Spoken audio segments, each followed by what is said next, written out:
Silvassa police मुख्यालय में SP Sachin Yadav ji ने एक अहम प्रेस कॉन्फ्रेंस का आयोजन किया।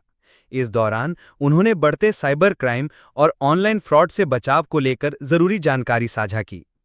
एसपी साहब ने बताया कि अगर किसी व्यक्ति के साथ साइबर फ्रॉड की घटना होती है तो सबसे पहला कदम तुरंत हेल्पलाइन नंबर 1930 पर कॉल करके शिकायत दर्ज कराना चाहिए।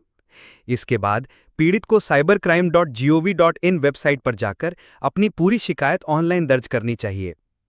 उन्होंने कहा कि समय पर कार्रवाई करने से न केवल पैसों की रिकवरी की संभावना बढ़ जाती है, बल्कि अपराधियों तक भी जल्दी पहुंचा जा सकता है।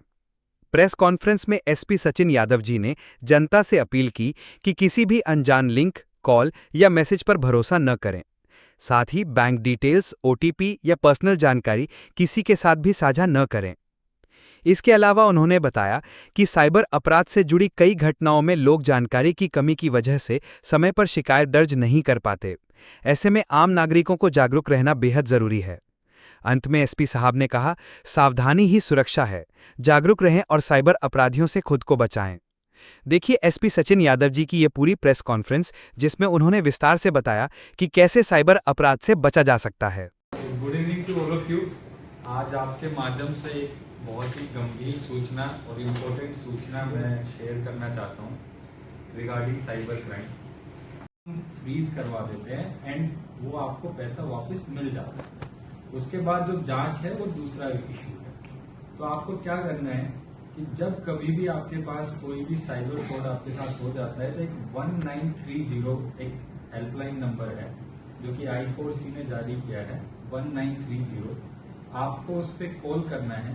जैसे ही आप कॉल करोगे आपसे आपके बैंक अकाउंट डिटेल्स लिए जाएंगे। इंटरनली उसी बैंक अकाउंट डिटेल से वो पूरा ट्रैक करते हैं कि अल्टीमेटली पैसा जो है किस किस खाते में गया है, और जिस जिस खाते में पैसा गया हुआ होता है उस खाते को वो फ्रीज कर देते हैं। फ्रीज करने का मतलब है कि जो अक्यूज्ड है वो पैसा निकाल नहीं पाएगा, और एक बार अगर फ्रीज हो गया तो आपको कोर्ट में जाना है। कोर्ट जो है आपको पैसा वापस कर देगा। एक है 1930, दूसरा है एनसीआरपी पोर्टल।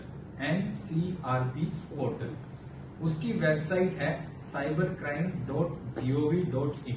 उस पे आप जाओगे तो आपको एक टैब दिखाई देगा ऊपर, रजिस्टर दी कंप्लेंट। रजिस्टर दी कंप्लेंट पे जब आप क्लिक करोगे तो वहां पे आपको 3 टैब खुलते हैं। वहां पे एक होता है वुमेन रिलेटेड क्राइम, एक होता है फाइनेंशियल फ्रॉड क्राइम और एक होता है अदर्स। जैसा भी आपके साथ क्राइम है आप उस टैब पे जाएं, अपना विंडो खुलेगा, उस पर लॉगिन करें और जो भी डिटेल्स हैं आपकी बैंक अकाउंट्स की वो उसमें डाल दें। सेम प्रोसेस जो है 1930 वाला उसमें फॉलो होगा। आप जैसे डिटेल डालेंगे उसकी इंफॉर्मेशन हमारे पास आएगी।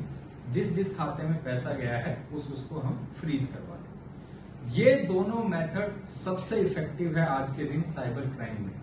आपको आपका पैसा चाहिए तो आपको पहले उसको रिपोर्ट करना पड़ेगा और उसको टाइमली रिपोर्ट करना पड़ेगा। अगर आप एक भी दिन डिले हो जाते हो तो अक्यूज जो है उस पैसे को विड्रॉ कर लेता है एंड उसके बाद फिर जांच के बाद रिकवरी में काफी इश्यू आता है।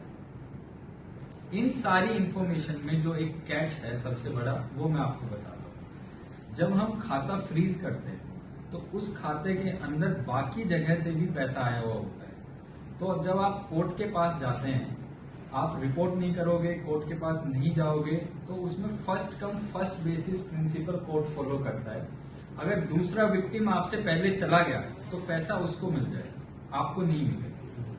हमारे साथ कुछ केसेस ऐसे हो चुके हैं जहां पे हमने 10-10, 15-15 लाख रुपए फ्रीज करवाए थे, लेकिन विक्टिम के लैक डाइसिकल एटीट्यूड की वजह से वो डिले हुआ और कोर्ट ने वो पैसा किसी दूसरे विक्टिम को दे दिया, क्योंकि एक ही खाता मल्टीपल फ्रॉड्स में वो यूज करते हैं।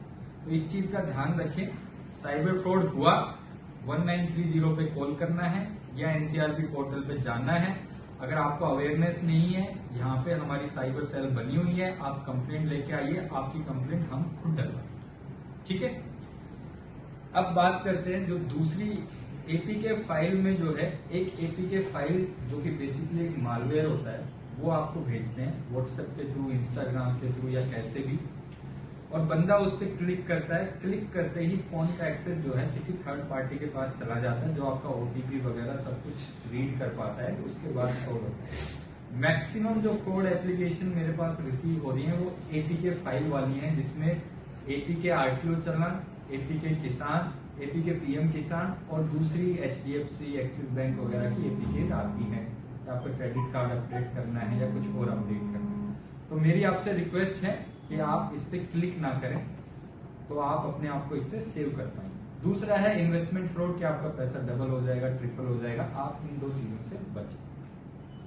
तीसरी, हम क्या कर रहे हैं इसके लिए, जब कंप्लेंट आएगी तो एफआईआर करके जो जांच है वो तो करेंगे, लेकिन क्योंकि मैंने बताया कि साइबर क्राइम में जांच में जो रिकवरी का मुद्दा है वो बहुत ही डिफिकल्ट हो जाता है, तो हमने एक इनिशिएटिव यहाँ पे स्टार्ट किया है।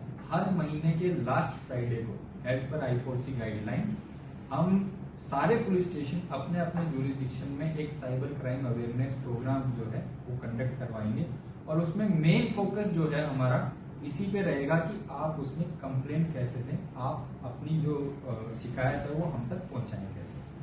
दूसरा, जितने भी यहाँ पे कॉलेजेस हैं, इंस्टीट्यूशंस हैं, उसमें हम साइबर वॉलंटियर प्रिपेयर कर रहे हैं। सारे कॉलेजेस में जाके एटलीस्ट ये कर पाए कि एनसीआरपी पोर्टल पे वो लोग